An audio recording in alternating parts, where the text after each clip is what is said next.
Educational channel విద్యా ఉద్యోగ సమాచారానికి స్వాగతం. డైలీ కరెంట్ అఫైర్స్లో భాగంగా నిన్న మీకు 27 వరకు అయితే బిట్స్ ఇవ్వడం జరిగింది. ఈరోజు 28 నెంబర్ నుంచి మళ్ళీ స్టార్ట్ చేస్తాను. మొత్తం 6 వీడియోలు కంటిన్యూగా ఇవ్వడం జరిగింది. అంతకు ముందు కూడా కొన్ని వీడియోస్ ఉంటాయి. ఇలాంటి లేటెస్ట్ అప్డేట్స్ పొందడానికి ఈ ఛానల్ని ఇప్పుడే సబ్స్క్రైబ్ చేసుకోండి. మరియు వాట్సాప్ నెంబర్ కూడా ఉంది, వీలైతే జాయిన్ కండి. దాంట్లో కూడా కొన్ని పీడిఎఫ్స్ అయితే అప్లోడ్ చేయడం జరుగుతుంది. ఇక ఇవాళ పాస్ట్గా ఒకసారి డిస్కస్ చేద్దాం ముఖ్యమైన కరెంట్ అఫైర్స్. భారత ప్రస్తుత ఎయిర్ చీఫ్ ఎవరనే ప్రశ్న ఉంది. దీనికి ఆన్సర్ వచ్చేసి మీకు విఆర్ చౌదరి అండి. మీకు త్రివిధ దళాలు ఉన్నాయి కదా, Indian navy and Indian army and Indian air force. ఈ త్రివిధ దళాలకు ఎవరెవరు హెడ్గా ఉన్నారనేది ఒక్కసారి చూసుకోండి మీరు, ఎందుకంటే చాలాసార్లు ఇట్లాంటి క్వశ్చన్స్ అయితే పడుతున్నాయి మనకి. ఇక క్వశ్చన్ నెంబర్ 29, 2023 గాను కేంద్ర సాహిత్య అకాడమీ పురస్కారం పొందిన తెలుగు కవి రచయిత ఎవరనే ప్రశ్న ఉంది. దీనికి ఆన్సర్ వచ్చేసి మీకు తల్లావజ్జల పతంజలి శాస్త్రి అండి. ఇది మీకు కేంద్ర సాహిత్య అకాడమీ పురస్కారం అనేది చాలా విలువైనటువంటి పురస్కారమే సాహిత్యంలో. ఆయన రాసిన రామేశ్వరం కాకులు మరికొన్ని కథలు అనే రచనకైతే ఈ అవార్డును అందజేయడం అనేది జరిగింది. ఎవరైనా తెలుగు వారికి మీకు కేంద్ర సాహిత్య అకాడమీ పురస్కారం వచ్చినప్పుడు వారి మీద ప్రశ్నలు ఉంటున్నాయి. మీరు గతంలో కూడా మీరు చూడండి, కాత్యాయని విద్మహే కానివ్వండి, సామల సదాశివ కానివ్వండి, వీరికి వచ్చినప్పుడు కూడా ప్రశ్న వచ్చింది.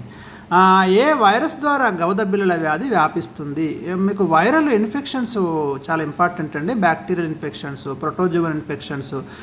ఏమడుగుతా అంటే క్వశ్చన్, ఈ క్రింది వానిలో వైరస్ ద్వారా సంక్రమించే వ్యాధుల్ని గుర్తించండి. కాబట్టి ఇట్లా మీరు డివైడ్ చేసుకొని దేనికి అది ప్రిపేర్ కండి. బయాలజీలో ఈ పాథాలజీ లేదా వ్యాధుల గురించి చాలా ఇంపార్టెంట్ ఇన్ఫర్మేషన్ అయితే మీకు ఉంటుంది. దీనికి జవాబు వచ్చేసి ఇక్కడ పారామిగ్జో వైరస్ అనేది దీనికి ఆన్సర్ ఉంది. ఇక్కడ క్వశ్చన్ నెంబర్ 31, ఇటీవల ఏ దేశ జాతీయ దినోత్సవానికి భారత రాష్ట్రపతి ముఖ్య అతిథిగా హాజరయ్యారు? మన ఇండియా నుంచి ప్రైమ్ మినిస్టర్ కానివ్వండి, ప్రెసిడెంట్ కానివ్వండి, ఉపరాష్ట్రపతి కానివ్వండి, విదేశీ పర్యటనలు చేసినప్పుడు ఖచ్చితంగా గుర్తుపెట్టుకోండి వాళ్ళు ఏ దేశానికి వెళ్తున్నారు, ఏ ఒప్పందాల మీద సిగ్నేచర్ చేస్తున్నారు, అంటే అగ్రిమెంట్స్ చేసుకుంటున్నారు. అదేవిధంగా మన దేశానికి ఎవరైనా వస్తే వాళ్ళది కూడా నోట్ చేసి పెట్టుకోండి. ప్రశ్నలు ఏరియా నుంచి ఎక్స్పెక్ట్ చేయవచ్చు. రీసెంట్గా భారత రాష్ట్రపతి ద్రౌపది ముర్ము మారిషస్ను సందర్శించడం జరిగింది. మార్చి 12, 2024 ఆ దేశ జాతీయ దినోత్సవానికి ముఖ్య అతిథిగా హాజరు కావడం కూడా జరిగింది. ఈ మారిషస్ దీవులు మీకు హిందూ మహాసముద్రంలో ఉంది. వెరీ ఇంపార్టెంట్, మనకి కూడా భౌగోళికంగా చాలా వ్యూహాత్మక ప్రదేశం ఇది మారిషస్. దీని రాజధాని పోర్ట్ లూయిస్, అది కూడా ఇచ్చాను, క్యాపిటల్ సిటీ. అండ్ నెక్స్ట్, భారత ప్రధాని నరేంద్ర మోడీ భూటాన్ రాజధాని థింపూలో మార్చి 23, 2024 ప్రారంభించిన హాస్పిటల్ పేరు ఏమిటి అనేది ఉంది. హాస్పిటల్ అని రావాలి, నో ప్రాబ్లం. ఇక్కడ మీరు చూడండి, Gyaltsuen Jetsun Pema Wangchuck mother and child hospital అండి. Very important. పేరు అడుగుతాడు జనరల్గా, ఎక్కడ ప్రారంభించారు, రీసెంట్గా ఏ దేశాన్ని భారత ప్రధాని సందర్శించారు మార్చి 23. Very very important. రాష్ట్రపతి అటు మారిషస్కు వెళ్ళడం జరిగింది. భారత ప్రధాని నరేంద్ర మోదీ భూటాన్ని సందర్శించడం జరిగింది. భూటాన్ మన పక్క దేశము, చాలా ఇంపార్టెంట్ కంట్రీ కూడా, మీకు సార్కులో కూడా వన్ ఆఫ్ ద మెంబర్ ఇది. ప్రపంచ అటవీ దినోత్సవం ఏ రోజున జరుపుకుంటారు? దీనికి ఆన్సర్ వచ్చేసి మీకు మార్చి 21 అండి, ప్రపంచ అటవీ దినోత్సవం జరుపుకునే రోజు. ఇక చంద్రయాన్ 3 విక్రమ్ ల్యాండర్ దిగిన ప్రదేశానికి అంతర్జాతీయ ఖగోళ సంఘం, మీకు ఆస్ట్రానామికల్ అసోసియేషన్, అది ఒక పేరైతే పెట్టింది మీకు. ఇంటర్నేషనల్ ఆస్ట్రనామికల్ యూనియన్ అంటాము అంతర్జాతీయ ఖగోళ సంఘాన్ని. మీకు చంద్రయాన్ 3 అనేది భారతదేశం నుండి మీకు ఇస్రో జూలై 14, 2024 ప్రయోగించడం జరిగింది.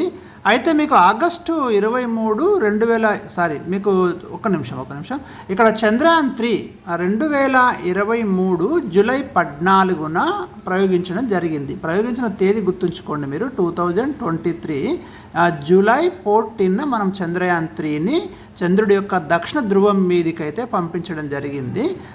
14 ఈ డేట్ గుర్తుపెట్టుకోండి మీరు, చాలా ఇంపార్టెంట్. అయితే ఆగస్టు 23 ఈ చంద్రయాన్ 3లోని ల్యాండర్ పేరు విక్రమ్ అండి. రోవర్ ఏమో ప్రజ్ఞాన్, ల్యాండర్ ఏమో విక్రము. ఇది ఆగస్టు 23, 2023న మరి చంద్రుడి యొక్క దక్షిణ ధ్రువం మీద సాఫ్ట్ ల్యాండింగ్ కావడం జరిగింది.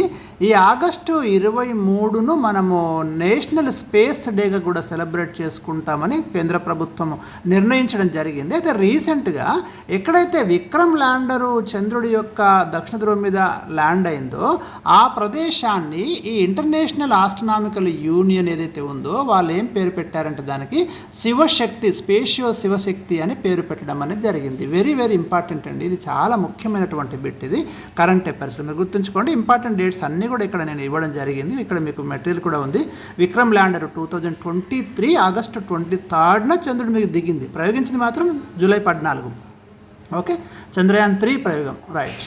నెక్స్ట్ క్వశ్చన్, ప్రస్తుతం జాతీయ పార్టీలు ఎన్ని? ఈ ప్రశ్న ఉంది. ప్రజెంట్ అయితే మీకు ఇప్పుడు జరిగే లోక్సభ ఎన్నికలలో 6 జాతీయ పార్టీలు అయితే పాల్గొంటున్నాయి. దాంట్లో BJP, Congress, BSP, CPM, National People's Party, Aam Aadmi Party, ఇవైతే 6 జాతీయ పార్టీలు పాల్గొంటున్నాయి. ఇక క్వశ్చన్ నెంబర్ 36, భూటాన్ అత్యున్నత పౌర పురస్కారం ఆర్డర్ ఆఫ్ ద డ్రూకో గ్వాల్పో పొందిన తొలి భారత ప్రధాని ఎవరు?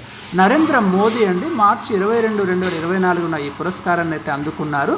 ఒక విదేశీ దేశాధినేత ఈ పురస్కారాన్ని పొందడం ఇదే మొదటిసారి.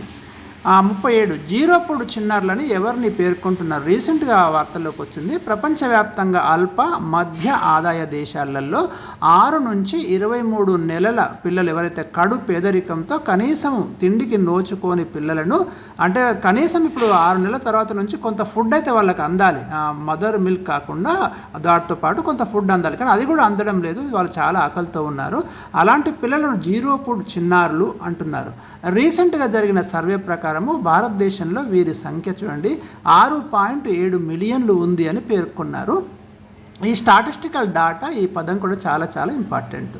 నెక్స్ట్ 38, ఫెస్టివల్ ఆఫ్ లెటర్స్ 2024 పేరిట ప్రపంచంలో అతిపెద్ద సాహితీ ఉత్సవం ఇటీవల ఎక్కడ జరిగింది? ఢిల్లీలో జరిగిందండి. మార్చి 11 నుంచి 16 వరకు.